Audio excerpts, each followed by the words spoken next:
सवारी कितनी थी?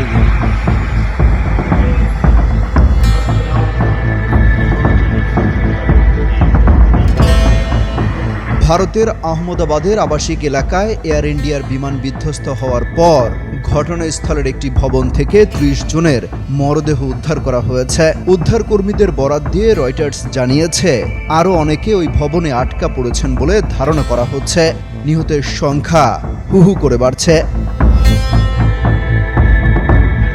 বোয়িং 787-8 ড্রিমলাইনার উড়োজাহাজটি বৃহস্পতিবার স্থানীয় সময় দুপুরে আহমেদাবাদের সর্দার বল্লভভাই প্যাটেল আন্তর্জাতিক বিমানবন্দর থেকে লন্ডনের উদ্দেশ্যে উড়াল দেওয়ার পরই দুর্ঘটনায় পড়ে।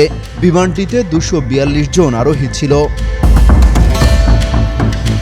বিবিসি বলছে, লন্ডনের গ্যাটউইক বিমানবন্দরগামী ওই উড়োজাহাজে যে 242 জন আরোহী ছিল তার মধ্যে 2 জন পাইলট ও 10 জন ক্রুও ছিল।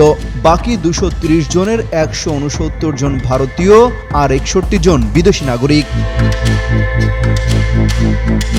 যাত্রীদের মধ্যে 53 জন ব্রিটিশ নাগরিক, 1 জন কানাডার ও 7 জন পর্তুগালের নাগরিক রয়েছে বলে জানিয়েছে এয়ার ইন্ডিয়া। বাকিরা সবাই ভারতীয় নাগরিক।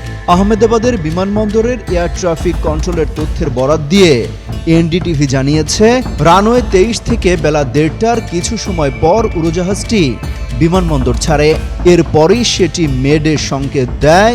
এরপর আর বিমানটির সঙ্গে যোগাযোগ করা যায়নি। সোশ্যাল মিডিয়ায় ভাইরাল হওয়া ভিডিওতে দেখা যায় এয়ার ইন্ডিয়ার উড়োজাহাজটির উচ্চতা বাড়াতে না পেরে খুব নিচ দিয়ে উড়ে যাচ্ছে এবং কিছুক্ষণ পর সেটি ভূমিতে আছড়ে পড়ে।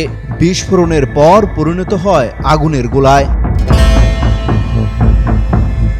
দুর্ঘটনার আগে বিমানটি প্রায় 5 মিনিট ধরে উড়ছিল এবং বেলা 1:38 সেটি বিধ্বস্ত হয়। বিমানটির চিকিৎসকদের একটি হোস্টেলে আশ্রয় পড়ে বলে জানিয়েছে পুলিশ। লোকালয়ে বিধ্বস্ত হওয়ায় হতাহতের সংখ্যা বেশি হতে পারে বলে শঙ্কা করা হচ্ছে।